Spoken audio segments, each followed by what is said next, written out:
Hey guys, if you're an avid listener of Young and Profiting Podcast, I'd like to personally invite you to Yap Society on Slack. It's a community where listeners network and give us feedback on the show, vote on episode titles, chat live with guests, and share your projects with the group. We'd love to have you. Go to bit.ly/Yap Society. That's bit.ly/Yap Society. You can find the link in our show notes. This episode of Yap is sponsored by Fiverr, a marketplace that over 5 million entrepreneurs use to grow their business. I've been using Fiverr for years. In fact, I got the Yap logo made on there, and if you've seen my cool audiograms with animated cartoons, I get those images from Fiverr too. They have affordable services like graphic design, web design, digital marketing, whiteboard explainer videos, programming, video editing, audio editing, and much more.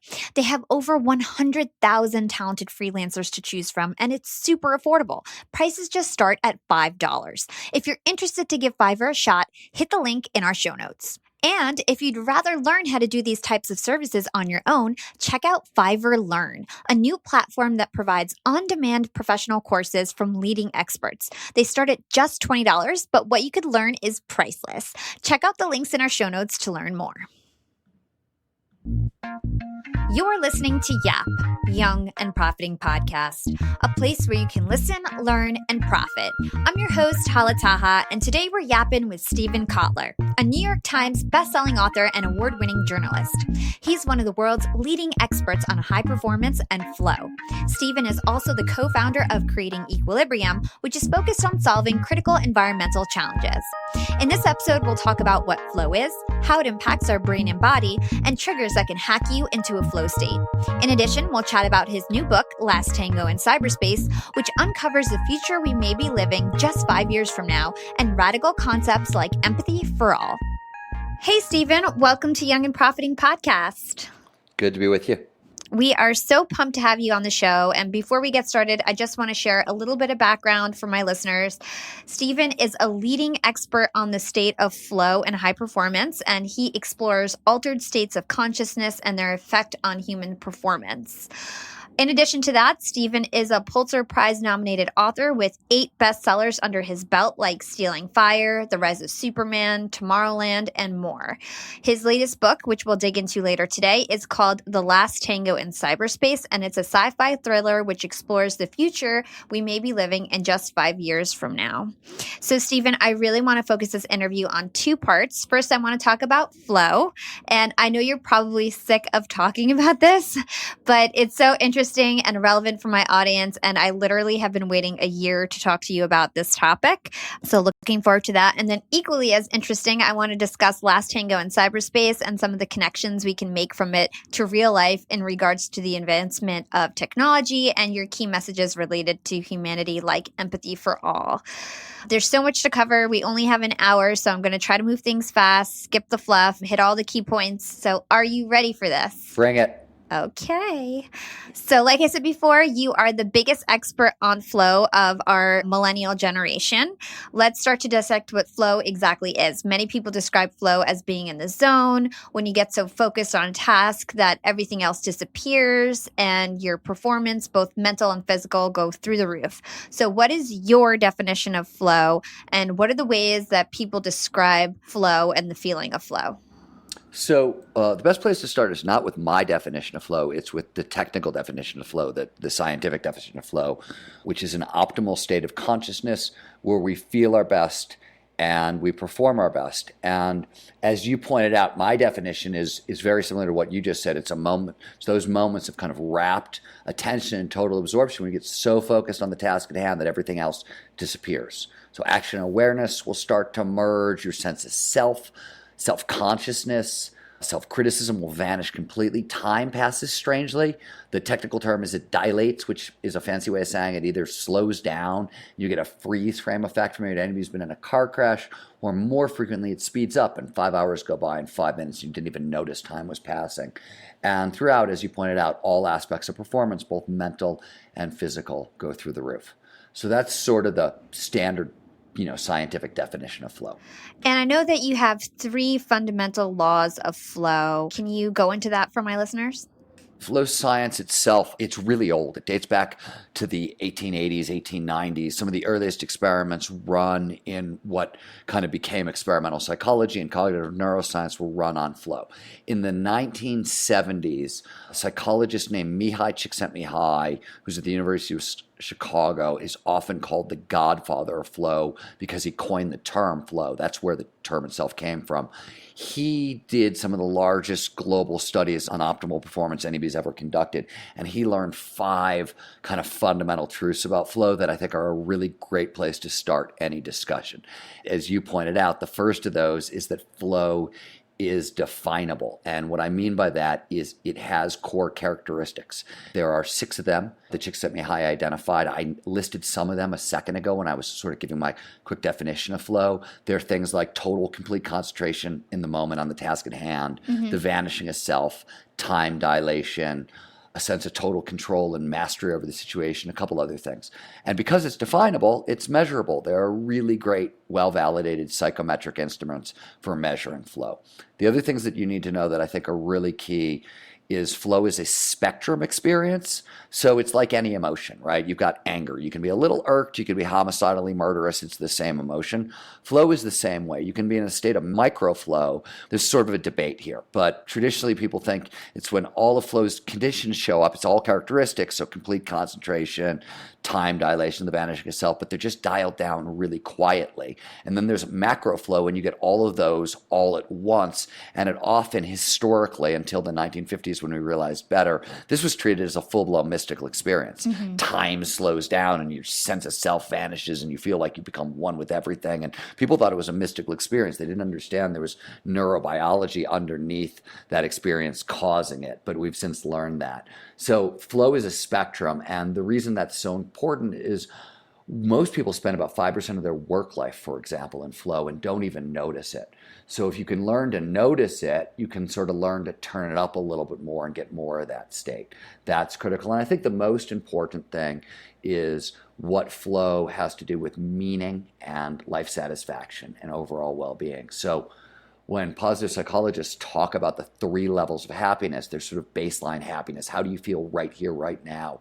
And there's not a whole lot you can do there. A lot of that's nature, a lot of it's nurture. There are certain interventions that positive psychology has developed that can help you be happier, but there's not a ton you can do there. Their second level, what they call a life of enjoyment, is literally a high flow lifestyle. And then the top level, the best you can feel on this planet, is a high flow lifestyle attached to purpose, something greater than yourself, outside yourself. And that is literally the best experience. So when we do studies of like overall well-being, life satisfaction, meaning, the people who score off the charts are the people with the most flow in their lives.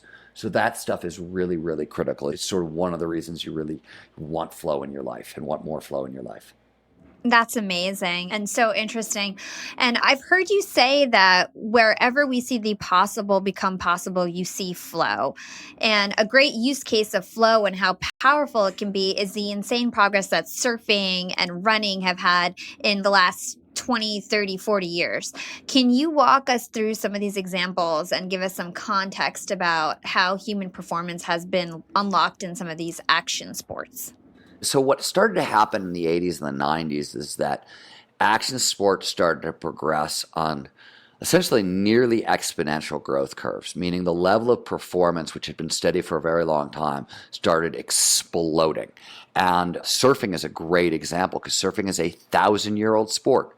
And from 400 AD until 1996, the biggest wave anybody had ever surfed was 25 feet. And there were physics papers written about how it was impossible for surfers to paddle into or surf waves over 25 feet tall. In 1996, that started to evaporate. And now we're just a couple decades later, and surfers are routinely pulling into waves that are 60, 70, 80, 90, 100 feet tall. That's really common.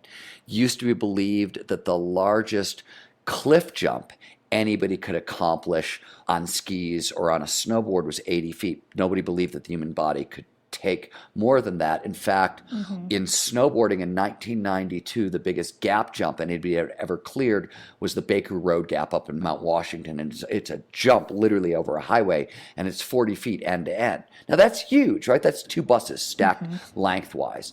But today, again, like 21 years later, snowboarders are clearing gap jumps that are 250, 300 feet tall. So they've gone from like 2 buses to skyscrapers in 20 years.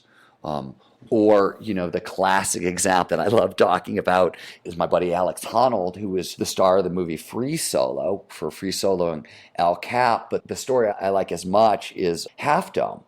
Half Dome is this huge slab of rock in Yosemite Valley, and most climbers take a day to a day and a half to climb it. And they bring portal edges, they sleep on the side of the wall, and that's what it takes. And they climb with ropes and protection, of course. And then in 2012, Alex Honnold free soloed. So he climbed without ropes or protection. So if he made a mistake, he was going to die. He was going to fall to his death.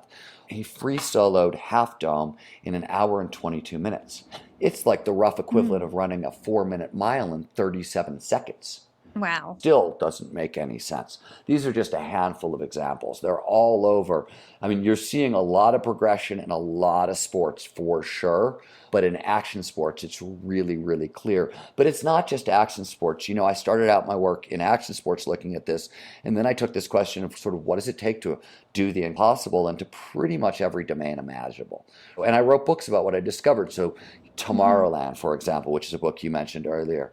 That book looked at those maverick innovators who turned science fiction ideas into sci-fi technology, right? They did the impossible of dreaming up the future. In Abundance, which I co-wrote with Peter Diamandis, we looked at individuals or small teams going after grand global impossible challenges, poverty, healthcare crises, water scarcity, energy scarcity, those kinds of challenges that 20 years earlier were like large corporations or big governments were the only people playing, and here were individuals going at these same impossible challenges and succeeding. Bold looked at entrepreneurs like Larry Page, Jeff Bezos, Richard Branson, people who'd done impossible things in business, built world-changing industries in record time, often, by the way, in industries where people didn't even think you could innovate.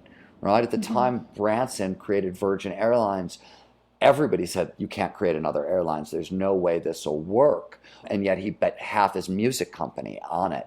Big impossible, crazy. So I spent my whole career looking at this stuff, and you are absolutely correct. It doesn't matter what domain you look in. Whenever you see the impossible become possible, you see the state of consciousness known as flow. You see other things. It's not the only thing you see, but you always see flow. So what exactly happens to our mental and physical when we enter into a flow state? Maybe let's start off at a neurobiological level. What happens? So if you want to make any sense when you talk about neurobiology, you want to talk about 4 things. You want to talk about neuroanatomy and networks, which is where in the brain things are taking place. The old idea about the brain was things were localized, right? This spot did this thing. The new thinking about the brain is that's not how it appears to work, and most things are interlinked network connections, and the same spot will do triple and double and duty all over the place. But anyways, you need to talk about location, right? And then the next thing you have to talk about is neurochemistry and neuroelectricity, which is the 2 ways the brain communicates to itself and to the body, right? And that's how it sends signals. So when you're talking about neurobiology, that's really what you want to talk about. And in flow, we see really, really potent changes.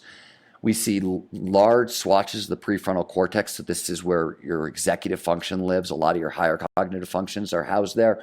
It gets very, very, very quiet in flow. Most of it shuts off. We see brain waves move from where they are. So right now, you and I were talking. Our brains are in beta. It's a fast-moving wave. It's where we are when we're awake and alert. Below beta is a slower wave, alpha. This is sort of the signature of creativity. It's daydreaming mode. It's the brain going from thought to thought without a lot of internal resistance.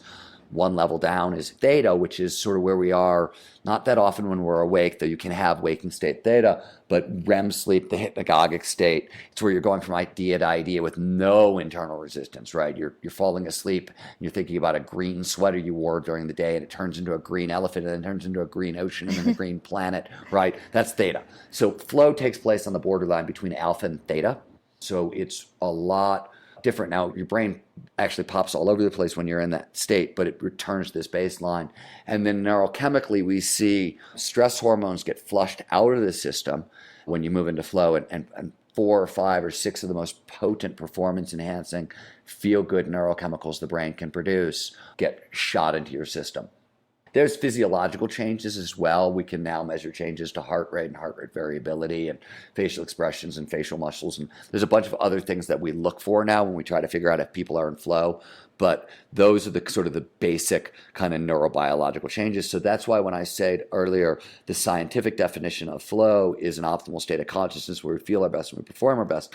The neurobiology and physiology that I've just been describing, that's what we mean, right? Like when we say flow, we're talking about very, very specific neurobiological changes in the brain and the body that are very measurable and very distinct. And there's also like a potent shift of neurochemicals that strengthen motivation, creativity, and learning. Can you walk us through what neurochemicals are exactly and why this boost in neurochemicals is so addictive? Yeah, so neurochemicals, as I said, are one of the two ways the brain communicates, right? They're signaling molecules. And typically, by the way, the brain isn't very fancy. It's kind of a binary engine. So usually what the signals are is do more of this thing or do less of this thing. That's really what neurochemicals do. But the neurochemicals you get in flow, norepinephrine, dopamine, anandamide, endorphins, possibly serotonin, possibly oxytocin, they're all performance-enhancing chemicals, first of all. So muscle reaction times speed up. They deaden pain. Strength increases. This is all stuff they're doing. But their biggest impact, as you pointed out, are cognitive, and they're cognitive performance-enhancing chemicals. So their biggest impacts are on motivation, learning, and creativity. And we'll start with motivation because you hinted at that.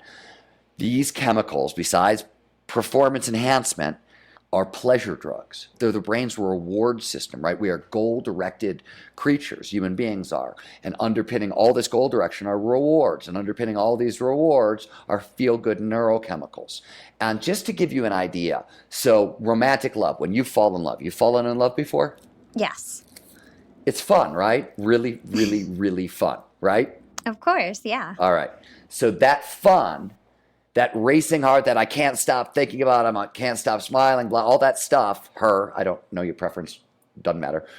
Small animals don't care. Him, doesn't matter to me, could care less. My point is that when we're falling in love, that is predominantly norepinephrine and dopamine. And this is not my work. This is Helen Fisher's work at Rutgers on this. But falling in love is most people's favorite experience, right? And that's only 2 of flow's 5 neurochemical cocktails. These are really potent pleasure drugs. So potent that researchers talk about flow as the most addictive state on earth. And if you want to see the performance side of that, McKinsey did a 10-year study of top business executives, and they found that top executives are 5 times more productive in flow than out of flow. That's a 500% boost in productivity and motivation. That's what addictive neurochemistry can do. So one of the great things about flow is you're actually getting your own biology to work for you rather than against you. And this is what that means. So you can get this huge step function worth of change in motivation from flow. Similar thing happens in creativity. So creativity really gets jacked up in flow, primarily because all these neurochemicals surround the creative process, that surround the brain's information processing machinery. So in studies done by my organization, some done at Harvard, some done at the University of Sydney in Australia, we see that creativity spikes from about 400 to 700% in flow. And then Teresa Amabile at Harvard figured out that heightened creativity can outlast the flow state by a day, sometimes 2. Huge boost in creativity. And learning, we see something very similar. Quick shorthand for how learning works in the brain: the more neurochemicals that show up during an experience, better chance that experience will go from short-term holding to long-term storage. Another thing that neurochemicals do, they tag experiences as critically important to save for later. Flow, which is this huge neurochemical dump, really magnifies learning. So in experiments run by the Department of Defense, we see learning will spike in flow some 230%. These are, again, huge change. Very, very useful. Wow. So interesting. And it's so, it makes you wonder, like, how do you actually get into a flow state? How do you take advantage of all these great things that you're saying and efficiencies that we can gain? I've read that there's preconditions or triggers that can help you get into flow. And with stats like you just mentioned, that you could be 500% more productive. I know my listeners must be dying to know how to get your flow hacking tips. Yeah, it's interesting. A lot of what we do at the Flow Research Collective is train people up, right? We're a research and a training organization. On the training side, we work with everybody from kind of the U.S. Special Forces through big corporations, through the sort of the general public. And it's one of the clearest findings that has showed up, and it was counterintuitive to me. I really didn't believe this. In fact, if you would have come to me 10 years ago and been like, Steven, what do you believe is absolutely true about flow and flow science and training and things like that, I would have said the state is really hard to train. And it turns out I was wrong. I mean, I was really wrong. And a lot of this is because you're getting your biology to work for you and rather than against you, but we get really spectacular results. And as you pointed out, one of the ways we do this is by training people how to use flow triggers. So flow states have triggers, preconditions that lead to more flow. And there are about 22 that we know of. There's way more, I'm sure, but that's what we've got a really good bead on. Mm-hmm. So just neurobiologically, because I think if you're going to understand anything about high performance, cognitive literacy is really important. It's important to understand what's going on in your brain and your body when you're performing at your best. That way you can do more of it. It's repeatable. Mm-hmm. And so what these triggers do, they do one of three things. They either drive two different neurochemicals, norepinephrine and dopamine, into your brain, or they lower cognitive load. Let me back up one step. Flow follows focus. It only shows up when all of our attention is in the right here, the right now. Mm-hmm. So that's what all these triggers do. They drive attention into the present moment. And as I mentioned a second ago, they do this in one of three ways. They either produce norepinephrine or dopamine, which, among their many functions in the brain, are big focusing drugs. They drive attention into the right here, right now, and thus propel us into flow. Or they lower cognitive load. Cognitive load is all the crap you're trying to think about at any one time. And since your brain has a fixed energy budget, if I take away some of the stuff you're trying to pay attention to, if I lower cognitive load, you got more energy to pay attention to stuff in the present. So I'm liberating energy that you can re-spend on focus. So that's what these triggers do. Mm-hmm. Simplest trigger, always the place I start. Can I swear on your podcast? Yes. Okay. We work with organizations. The very first thing I do is I said, look, if you can't hang a sign on your door that says, fuck off, I'm flowing, you can't do this work. You're sunk. Forget about it. And the reason is what the research shows is to maximize flow, you need 90 to 120 minute periods of uninterrupted concentration. And Tim Ferriss has argued that if you're working on anything really, really creative, and I think he's right on this, that at least a couple times a week, you should have like 3, 4, 5 hour really time luxurious stretches to focus on your work. And for me, what this really means is I get up at 4 o'clock in the morning and I start writing. So from 4 a.m. to 8 a.m. every day, I write. My phone is off. Mm-hmm. My email is off. My internet is off. In fact, all that stuff gets turned off at the end of the day, the night before. So when I leave my office at the end of the day, Skype gets turned off. The internet gets turned off. Email gets shut down. My phone, my landline gets unplugged. My cell phone gets turned off. All the lights get turned off. And I leave my computer in focus view, so all I see are the words on a page. That's all I see. It's dark outside. There's nothing but words on a page. There's no contact, and that's what I do for 4 hours. Now, sometimes I actually will, and it's worth pointing this out so people don't get me wrong on this one. Sometimes what I'm writing requires research, right? Our director of research, Connor Murphy, is a coder, and he works the same way when he's coding. Mm-hmm. He will flit all over the internet looking for bits of code and ideas and take this, that. I'll do the same thing with research, right? It's not to say that I totally keep my focus only on the writing. I will go elsewhere and do research and come back to the writing. That stuff happens, but I will stay focused on the task at hand, usually, for 4 hours straight every morning. And really, that's what I've done for 30 years. It's really a foundational to peak performance. And it's really hard, right? These days, especially for people who have fear of missing out, all that stuff, that shutting down that much every day is really weird to most people. It's really hard. It's hard for companies to do, right? A lot of companies we work with, they have house policies that say, if you don't respond to this message in 15 minutes and this email in a half an hour, like you're fired kind of stuff. Mm-hmm. That's absolutely insane. Yeah. I mean, literally, it's a corporate policy that goes against our biological hardwiring. And we know, and there's, copious research, the late, great Clifford Nass, who was at Stanford, kind of proved this more than anybody else. The brain doesn't multitask. It just is not built for it. It's not wired that way. You can sort of slowly over time start to train that a tiny little bit, a little more than we thought, but it really doesn't do it. So uninterrupted concentration is how we're built. and you need to maximize that for flow. So that's absolutely the place you got to start. Yeah. I think that's such a key point for my listeners. It's just that, like, if you have something super important to do, you need to just turn everything off and dedicate, like you said, 90 to 120 minutes just to concentrate on your task at hand. And I know it sounds so simple, but for millennials, literally, I just feel like every 5 minutes we want to check our phone. We want to, like we get the pings and the rings constantly. And it's a dopamine addiction. Yeah. And the only way, so here's a fundamental truth. The only thing more powerful than neurochemistry is neurochemistry. Literally, you will not beat the little, like that little dopamine rush that you get when your phone buzzes in your pocket and there might be a message or a like or whatever, right? That's dopamine. That's a reward chemical. It's the same thing that's produced by cocaine, the most addictive drug on earth.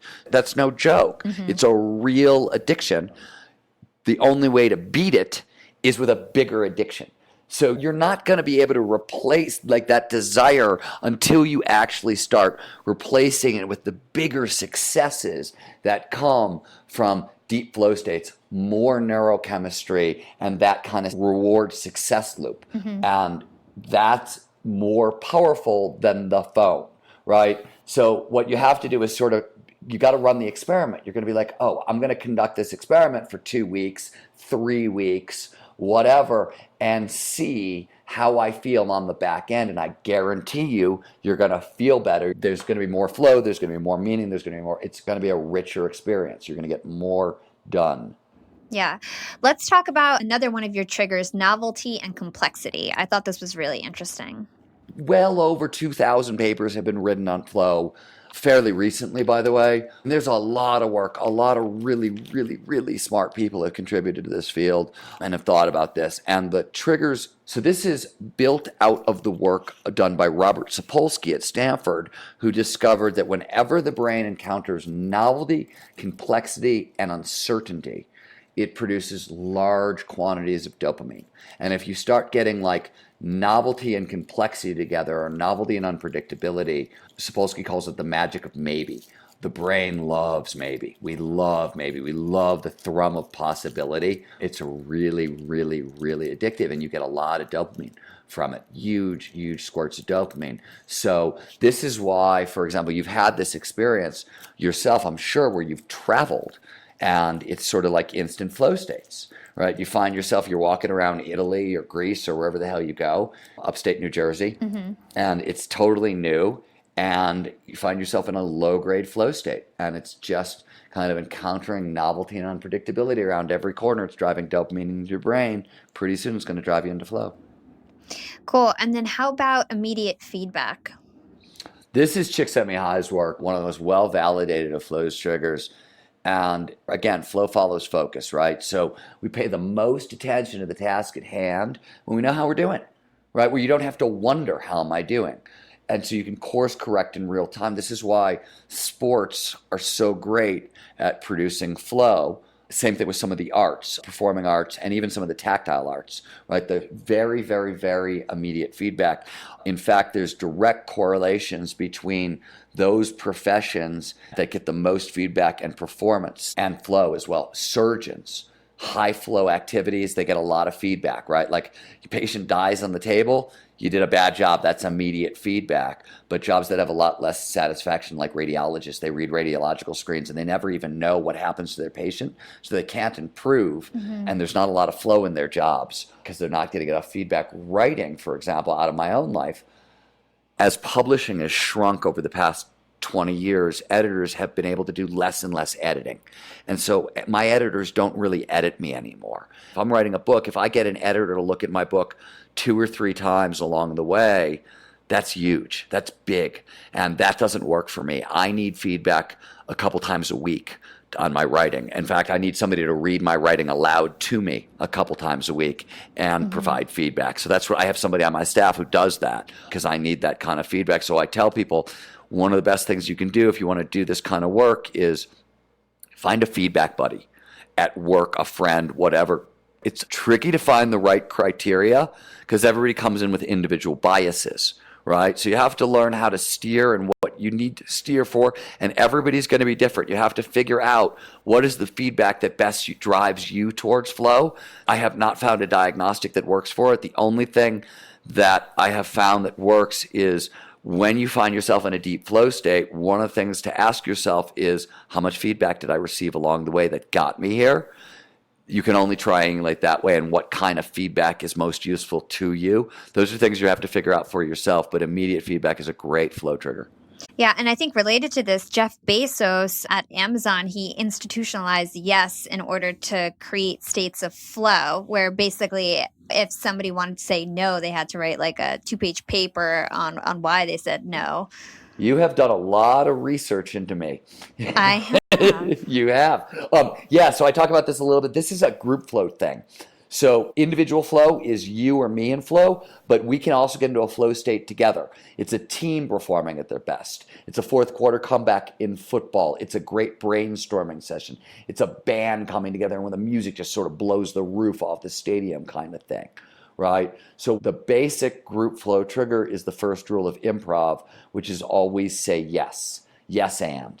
And so in improv, they say this because if you and I are doing improv and you say to me, hey, Steven, there's a blue elephant in the bathroom. And I say, shut the fuck up. No, there's not. Well, that's not very funny and the story doesn't go anywhere, right? Like, not funny. But if I say, oh, crap, I hope he's not using up all the toilet paper. Well, now we can build a scene and it goes someplace exciting, right? So conversations, idea generation needs to be additive, not argumentative. Now, this doesn't mean you can't criticize. You can. And in fact, in brainstorming sessions that are all about yes and positive feedback don't work. You need to be critical, but you have to find something to be additive to build onto. And Jeff's point was at Amazon, it is so freaking easy, especially for middle managers who don't want to get in trouble, to say no to things, and we need group flow to succeed, that he instituted an institutional yes policy. So if you're at Amazon and you want to say no, you got to write a 2-page memo and you got to post it on the company website about why you say no, so he can sort of work around this. And that, by the way, this is sort of what we've seen and what I've seen with kind of the organizations that are sort of good at flow stuff, is this stuff has to sort of be baked in. It's hard to bolt it on afterwards. It's a lot easier when it's at the center of your culture, sort of from the beginning. And I think this is, by the way, one of the advantages I see sort of with millennial companies, younger companies right now. They get this. This is not a question for them at all. So, working with tech companies, I don't have to really even explain flow. They already get it. They just want more of it. Whereas older companies, they need some more understanding around it before they're willing to kind of embrace some of these ideas. Though I've done a couple big trainings recently into very conservative and very big law firms. And I kind of figure if this stuff has spread, if you're reaching law firms and accountants, you're everywhere. It's mainstream. Okay, so let's continue and discuss about this idea of communitas and group flow. I'd love for you to just give some more examples of how this is so powerful and how teams can work together to have group flow and be more impactful.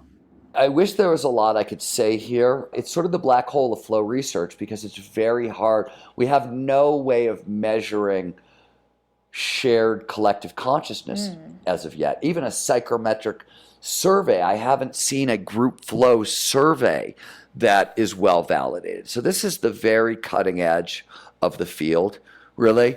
But Keith Sawyer, who's brilliant, who's now at the University of North Carolina, spent 15 years working with Second City Television, which is sort of one of the big feeder comedy troupes into Saturday Night Live, big improv comedy troupe in Chicago. And he observed and videotaped basically comedic improv for 10, 15 years straight to figure out what drove a group together. And he's come up with 10 triggers. I write about them at length in Rise of Superman, or if you go to my website in the rabbit hole, you'll find, I think there's a group flow rabbit hole where I break them all down. But those are the triggers much in the same way. I mean, complete concentration also exists for the group. Those sorts of things are true. Always say yes is another one. There's some interesting ones that have more to do with how you build your teams than what the team can do together. And I think this is really tricky and interesting. One of the things that the research shows is that, you sort of need everybody to be at roughly the same level of skill. For example, take a band, right? Mm-hmm. If the drummer doesn't have as much skills as the guitar players, and the drummer's the guy who's keeping time and driving everything forward, the band is screwed, Mm-hmm. right? So everybody sort of has to be at the same sort of skill level to really maximize group flow. They also need a level of familiarity with one another, and what that's about is sort of common language, shared language, so they can communicate really, really quickly and effectively. So those are, a handful of the basics there. Awesome. Well, very interesting. Moving on to part 2 of the interview. Most people know you from your work from Flow, your nonfiction book, The Rise of Superman, but you're also a trained novelist, and your latest fiction is called The Last Tango in Cyberspace. So let's take the rest of the interview to talk about your new book. It's a near-term future thriller taking place 5 years from now. It's about the ramifications of future technology, the evolution and critical importance of empathy, and the impacts of consciousness expansion in an accelerated world. The protagonist is named Lion Zorn, and he is the first of his kind. Lion is an empathy tracker, or an M tracker, and he can feel empathy much deeper than most, and he empathizes beyond humans, plants, animals, ecosystems, and so on. He can even track cultural trends before they merge. Before we get in some of the main points of the book and how they relate into real life, tell us a bit more about the book in your own words, why you wrote it, what the name means, and so on. I wrote it because, as you pointed out, I'm trained as a novelist, and I think I've written 8 nonfiction books in a row, or 9 nonfiction, but some colossal number of books in a row, and I just miss the genre. It's really fun to be able to kind of create a world and tell a story. And sort of more importantly, I think this is both what the title means and sort of why I wrote the book. A lot of the books I've been writing, 4 of my past books I've written fairly recently, Abundance, Bold, Tomorrowland, and in a certain extent, Stealing Fire, are all about disruptive technology and accelerating disruptive technology and the change that's coming. And, those books have to make sense. So I do it one technology at a time and one innovation at a time. But that's not the future, right? The future is all these technologies at once, all these innovations at once. And people would often ask me, Steven, what do you think's coming? What's the future really like? And I didn't have an answer to the question. And one of the main reasons is because I couldn't put it all together. And so that's one of the reasons I wanted to write this book, is I wanted to put all the technologies together. So everything in the book is either real now, meaning it exists in the world, just probably not evenly distributed, or it's in a lab somewhere. So there's only, I think, 2 technologies in the book that I made up for plot reasons, and everything else is real. And one, I wanted to create a world and sort of like tell a story in that world and see what it was like. And Last Tango in Cyberspace is a fancy way of saying goodbye to something new, right? It's the end of something new. And in this case, what I'm really talking about is sort of the world as we know it. Because that's what you quickly discover when you put all the technologies that are accelerating and emerging right now. If you put them together in one world and you spin the clock forward just a little bit, it becomes a staggeringly, shockingly different place to live. So that's where it started for me, is wanting to kind of create that world and put a story inside that world so everybody could get a sense of what's coming and how fast it's coming. Yeah, it's so fascinating that you decided to write this book about the imminent future, just 5 years out. Like you mentioned, all the technology you wrote about in the book exists in lab or is rumored to exist. So what are some of the technologies that you talk about in the book, and how do you imagine 5 years from now to be? So that's an interesting question. I'll give you autonomous cars are everywhere in the book. Autonomous taxis are, Uber and Lyft, they're all rolling out autonomous car companies this year. That's a technology that's coming very quickly. There's augmented reality and virtual reality are both set to explode. And with augmented reality, it's really weird because they're literally, like, the technologies really haven't started showing up, but every major entertainment company and advertising company is putting millions and millions and millions into the technology. And they're using it to create an information layer that literally hovers between you and the real world. You put on a pair of glasses, it's going to show up. So 5 years from now, you're going to be walking down the street in New York, you're going to put on your glasses, and it's going to be everything from, like, the buildings that you're walking by, their history is going to pop up. Or if you're hungry and you happen to like Chinese food, all the Chinese food restaurants on the street will start glowing orange and their menus will be projected into the sky, kind of thing. Like, all this is coming very, very quickly. Very, very, very soon. Flying cars, by the way, even though not a technology in the book, but earlier this year, I wrote about this in another book that's about to come out. Uber had their second annual flying car conference.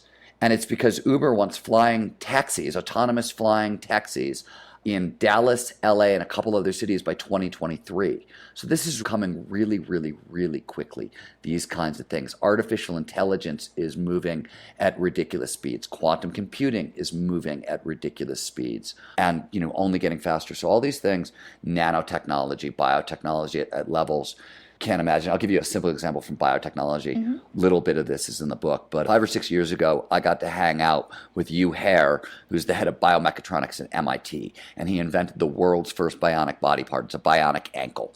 And at the time, it was so robust, soldiers were returning to combat in Afghanistan and Iraq wearing them. So really amazing bionic body part. That was 6 years ago. Today, 50% of the human body is replaceable with bionics.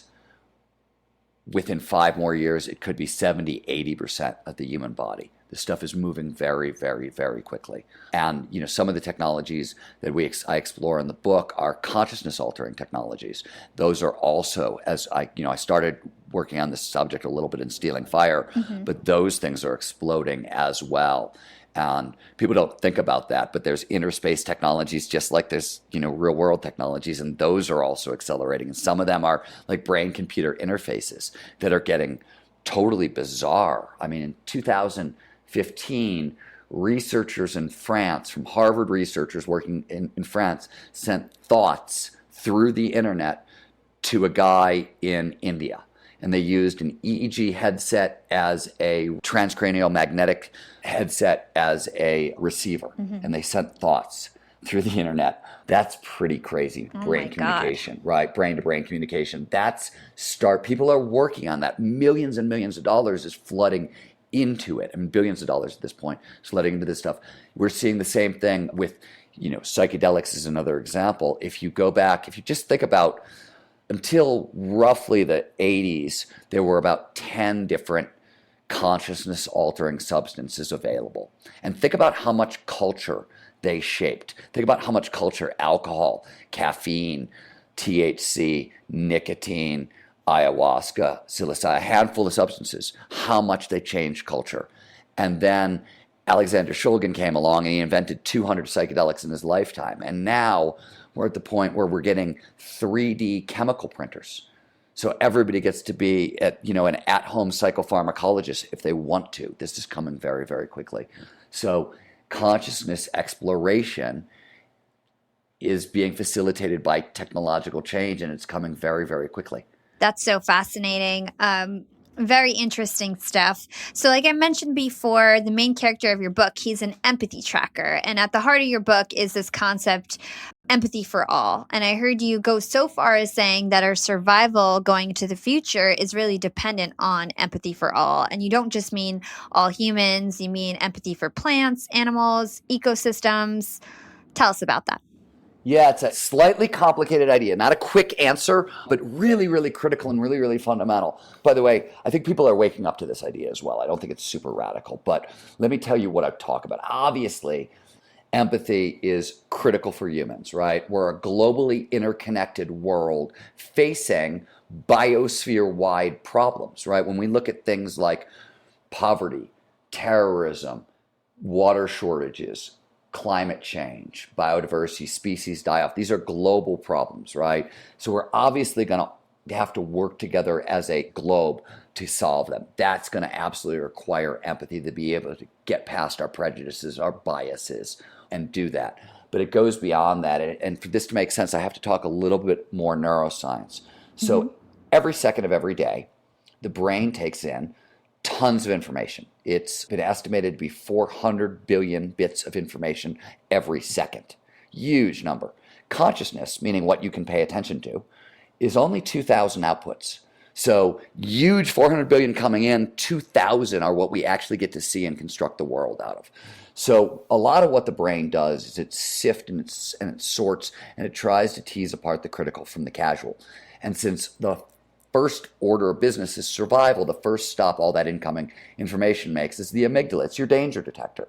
And so most of what gets through, most of what actually creates reality is stuff that is either we're scared of and we might want to run away from, or we have basic survival functions and we want to run towards food, sex, that sort of thing, or it's goal-directed stuff. Very little gets through. So ecopsychology, which is a 50-year-old field which studies the psychology of how people interact with the environment and the world, the biosphere, and they will tell you that if you live in boxes and you stare at boxes all day long, the brain, by necessity, is going to filter out what is not essential, what is not fundamental, what you don't need to survive. And if you're staring at boxes and you're living in boxes, then the thing it filters out is the natural world. And this means, if you ask most psychologists, why are we in the middle of, a giant environmental meltdown at a level that we've never seen before on this planet, they will tell you that most people can't even perceive the very thing they're trying to save. Literally, plants, animals, ecosystems, these things get filtered out of the brain. It's standard biology. It's just what happens. Now, if we're going to survive climate change, if we're going to survive species die-off, by the way, these threats are real. I don't know if you are following the numbers, but the UN just gave us 12 years to halt warming at 1.5 degrees, 2 degrees, or we face catastrophic destruction. Researchers out of Stanford said we have 3 generations to stop species die-off. Otherwise, ecosystem services and by extension life on this planet starts going away. These are really eminent, hard, big threats. Why can't... Can you stop and just define what ecosystem services are? Because I don't think my listeners know, and it's so interesting. Yeah, it's such a great, important point. So ecosystem services, this is why when you talk about plants, animals, and ecosystems, biodiversity matters so much. And so if you ask scientists and you say, hey, what of the crises we're now facing? Is it an AI waking up, or is it global poverty and the gap between the rich and the poor? Like, what scares you the most? Pretty much every learned answer in the world is going to be the species die-off. And the reason is the web of life isn't a metaphor. It supports what are known as ecosystem services. These are all the things the planet does for us for free that we can't do for ourselves. These are everything from flood protection, disease protection, water filtration, pollination services, food production, wood production, climate stabilization. The list goes on and on. There are 36 of them in total. The value of them has been calculated at the low end, minimum, at like $41 trillion a year, which is more than half the global economy. Wow. So even if we wanted to, we couldn't pay for these things ourselves. And we have no idea really how to recreate them. Ecosystems are complex systems. We just can't really work at that level. AI is starting to give us a little bit of leverage here, but we're nowhere near where we need to be to simulate anything as complicated as an ecosystem. So if we don't preserve plants, animals, and ecosystems, if we can't stop the 6th great extinction, then ecosystem services shut down and we go away. Right? I mean, climate stabilization is 1 out of 36 ecosystem services. It's going away, and the result is climate change. Right? The low end of the climate refugee spectrum, with 2 degrees of warming played out over the next century, it shows something like 187 million people on the move. Climate refugees. The largest mass migration in history is the forced separation of India and Pakistan. It was 20 million people. This is 187 million people at the low end of the devastation spectrum. Wow. We've never seen anything like it. And so how do you fight back? What do you do? It starts with empathy. Empathy is a goddamn superpower. Rilke pointed this out. Rilke, the poet who is most famous for writing Live the Questions, which is actually kind of at the fundamental idea in Last Tango in Cyberspace. The idea is everywhere, but he talks about empathy as my superpower. And the reason is empathy literally expands perception. It lets you take in different bits of information per second and allows you to take in more information per second. When you decide to empathize with a plant, with an animal, with a person of a different color or a different sexuality that you've never been able to sort of cross that barrier before, once you do, what happens is perception literally unlocks and you will start noticing things that you didn't notice before. And I'll give you a simple example. Everybody can run this experiment. Don't take my word for it. Don't believe me. If you have an animal or a plant in your life for the next 2 weeks, treat that animal or plant as if they were your brother or your sister, as if they had the exact same emotions, the exact same feelings, as if they were equal in value to the way you would treat a sibling who you loved to death. Do that for 2 weeks and then tell me what you've noticed different about the plant or the animal in your life. You're going to see information flood into your brain that you never had access to before. And you're literally going to be like, holy crap, like what just happened to me? That's empathy. It's a superpower. It literally changes perception. And so if we cannot learn to empathize with plants, with animals, with ecosystems, we got a problem. And the other thing is the data backs up the argument. Let me give you 2 examples. Dogs. People drop dogs off at the shelter all the time, right? Oh, I got to move. I can't take my dog with me. I'm going to take him to a shelter. Well, my wife and I run a dog sanctuary, and I can tell you that shelters in America, on average, euthanize 90% of the animals you drop off there. That in itself is massively alarming. It's about 10 to 20 million dogs a year. Here's what's really crazy. What we've learned about canine neuroscience over the past 10 years is that not only do dogs have all the same 6 basic emotions that humans have, they all have all of our social emotions. In fact, many of their social emotions are better developed than our own. On top of that, average dog intelligence is roughly a 3 to 4 year old child. So all the same emotions, all the same pain receptors, all the same social emotions, and the intelligence of a 3 or 4 year old child. So the next time you go to think about dropping a dog off at a shelter, think about dropping your 3-year-old daughter off at a shelter to be euthanized, because that's what you're doing. That's what the research tells us. Here's where it gets really weird. Plants, plant neuroscience is the cutting edge of neuroscience. Here's what we now know. We know that plants process information the same way humans do, using neurochemicals. Those same neurochemicals we were talking about earlier show up in plants. Plants exhibit empathy. They practice altruism. You can knock a plant out with a human anesthetic. The hell are you knocking out?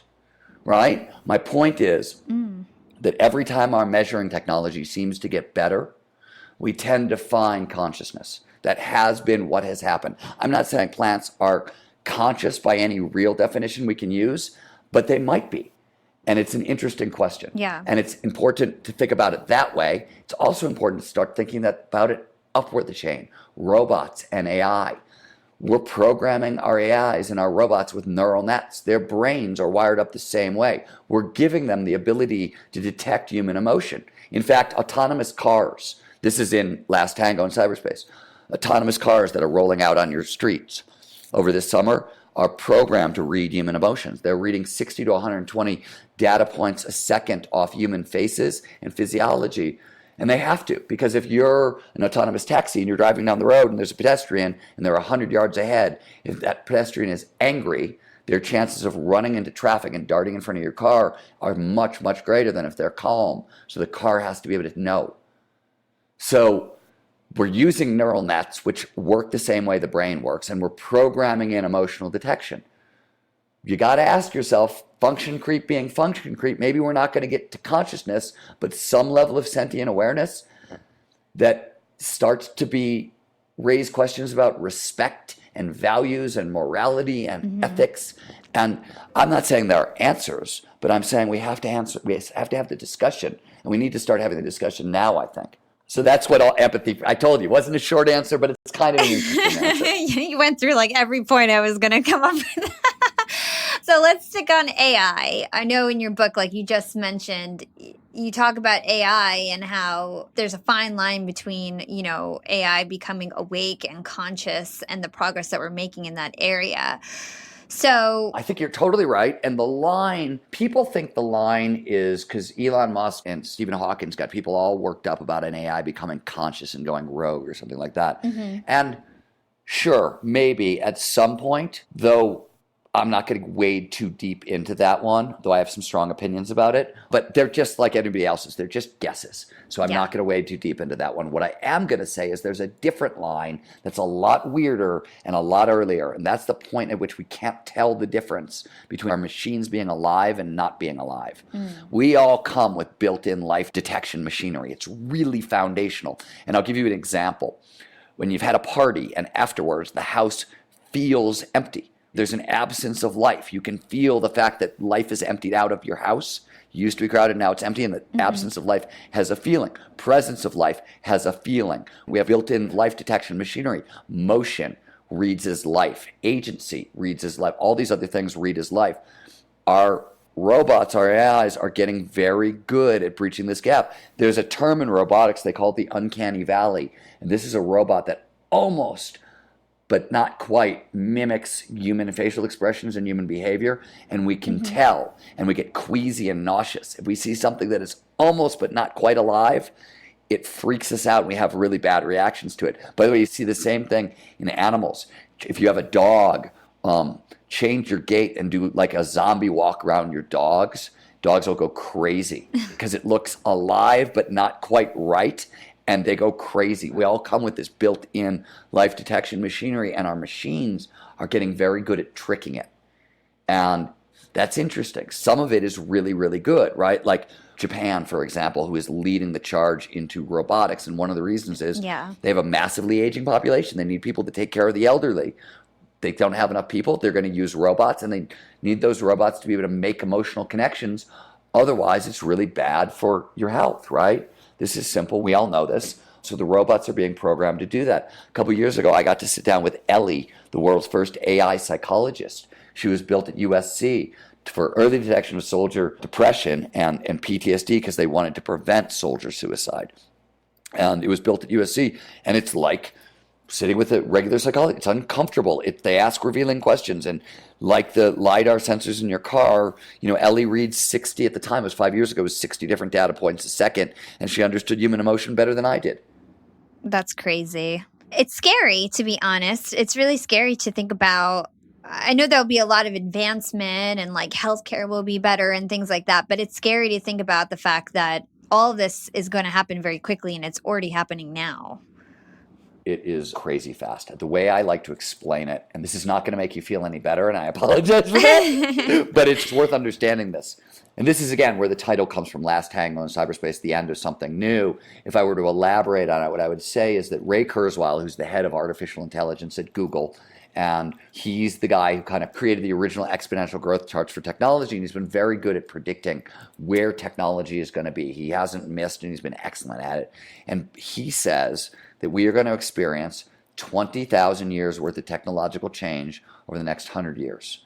So what that means is, by the end of the century, we're going to go birth of agriculture to the Industrial Revolution twice in technological change. To put it in a different context, over the next 10 years, we're going to experience about 100 years of technological change. So I want you to think about where the world was in 1919 and where it is today, and think about how big of a shift that is, and then assume that's where our planet is going to be by 2030. Wow. That's incredible. That's hard to believe, but the proof is in the pudding, I guess. The last topic from this book that I want to cover is counterculture. So another underlying theme you have is counterculture and the fracturing of our species. So tell us about the rise of counterculture, evolution, and why it matters. Yeah, so there's slightly two separate discussions here, but we'll start with counterculture or evolution. So if you want to understand evolution and innovation and how culture progresses, you never want to focus on the center, the mainstream, on the center of a system. In any system, it doesn't matter what we're talking about, the center of a system is too stable. Centers are designed for safety and stability. And so whenever you see innovation, innovation always happens at the edges. And in nature, right, if you're talking from an evolutionary perspective, we call this niche creation. If you're a business, right, we call it a skunk works, right? Don't innovate at the heart of the company. It's too difficult. Move the innovation to a separate unit, a skunk works that is autonomous, self-reliant. This is how, innovation in every major corporation has essentially been done for the past 100 years. Skunk works are great for this, and you have to do it that way. And in culture, We don't innovate in the center of culture. We innovate at the edges. We call it subculture. And so if you want to track how culture is progressing, you have to watch what's happening in subculture. And what's happening in subculture is mind-blowing. Because for the first time, so in the 90s, cable TV happened, and in the late 90s, the internet happened. And for the very first time in history, subculture was made visible. I'm an old punk rocker. I grew up as a punk rocker in Cleveland, Ohio. At a time, there were like 2,000 weirdos in Cleveland, Ohio. I was in a fight almost every day. And I was 13 and I was 17 because I had funny hair and earrings. Right? The internet happens, and suddenly it doesn't matter where you live. It made it safe to have funny hair and earrings because online there were millions of people like you. If you were a shy gay boy living in Pakistan 20 years ago, you were absolutely screwed. Now you might be screwed a little bit, but you can get online and you can find millions of people who are just like you. Right? So that was what happened first. And the next thing that happened is subcultures started blending together. So we're getting mashup subcultures. In the book, I talk about this weird little subculture that shows up in southern Chile. They call it the Pokemon subculture, and I have no idea why. But they literally, they blend East Coast emo style goth haircuts with Japanese cosplay Gyaru makeup with West Coast American hip hop gear. They've got Brit punk sneer attitudes, California bisexuality, et cetera, et cetera, et cetera. It's a mashup subculture. And you're seeing more and more of this, right? You're seeing subcultures from India. The Mumbai Tantras are a goth movement in India that started out, it was sort of Brit and American goth culture that sort of made its way into Mexico and then into India. And we're getting these hybrid countercultures that are mashing things up. Simultaneously, we're also starting to see the fracturing of the human species. And this is happening in a lot of different ways. And this is not that unusual. Historically, it's been pretty rare that there is one hominid species on the planet. Throughout history, right, from an evolutionary perspective, there's been a bunch of us here at once. The current thinking is that our species sort of hunted everybody else out of existence and we're the only one. But it's really rare that you're the only lineage, and we're starting to fracture it. And this is taking place in all kinds of different ways. The most obvious way is through technology. We're taking control of evolution. CRISPR, we're literally altering, DNA, and they've already in China, right? They use CRISPR to edit genomes of newborn children. So we're already doing this. You're also seeing it happen sort of naturally. I'll give you an example that I love, but this is very true. So people who are on the spectrum of autism and Asperger's, their brains work a little bit differently from other people's. Not better, not worse, different. And that comes with certain superpowers, whiz-bang math skills, for example. Not always, but very common. And certain hindrances, social problems, right? Normally, because of the social problems, if you were on the spectrum, you didn't really procreate, right? You weren't popular. Your chances of getting a boyfriend, girlfriend, and procreating were less than a lot of other people's. Silicon Valley comes along, and suddenly people on the spectrum who can focus really intensely for very long periods of time and have whiz-bang math skills, oh my God, we need you. Come here, work for us, have a job, meet other people like you, go to parties, be popular, have sex, have kids. On the spectrum, breeding with on the spectrum, generation after generation after generation, because it starts off with a slight difference in brain function, you're going to end up with a new species. We are also leaving the planet this century, probably in the next 10 to 15 years. That's niche creation. That will cause more speciation. So we are starting to fracture the ecosystem. And one of the things I was looking at is empathy, because we know, by the way, for example, millennials are way more empathetic than their generation above them. In fact, my generation, the empathy that my generation has at 50, millennials have at 30. And we know that empathy, there are changes in the brain. There are people, I run a dog sanctuary. My wife is kind of an empath, right? She has a very, very, very acute, deep, thick sense of empathy, deeper than most people's. And it's a hindrance and it's a help. And if she were to, find other empaths and they breed together for a handful of generations, you don't know what's coming next, is my point.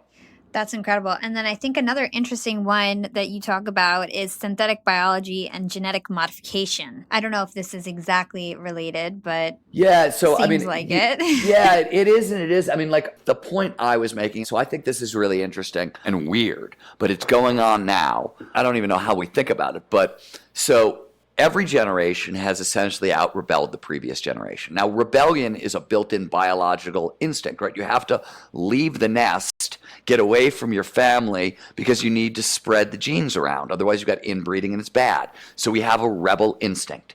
And at a cultural level, it seems like every generation, at least from the 60s on, has tried to out rebel the previous generation. So in the 60s, that was long hair and bright clothing, right? And flowy, bright clothing. In the 70s, punk came along and the hair got a little more severe, and you started to see body modifications and tattoos, more permanent changes. The next generation after that, grunge, and the body modifications became really big, and rave culture. Suddenly, facial piercings, stuff that's way beyond anything punk rockers were doing. And now the cutting edge is bioimplants, right? You're seeing body modification, people implanting technology into their body. Well, what's happening at the deep underground, synthetic biology allows us to program DNA. It uses DNA like computer code. And it's far along. Autodesk is a software company, Fortune 500 software company. They have a synthetic biology department because they believe 10 years from now, we're not going to be coding in ones and zeros anymore. We're going to be coding in DNA. And there are a lot of people who think this is the future of coding and the future of modification. But there are already people who are using these technologies in the punk rock world, in a sense, to create human-animal hybrids. People who wanted horns or tails or cat's eyes.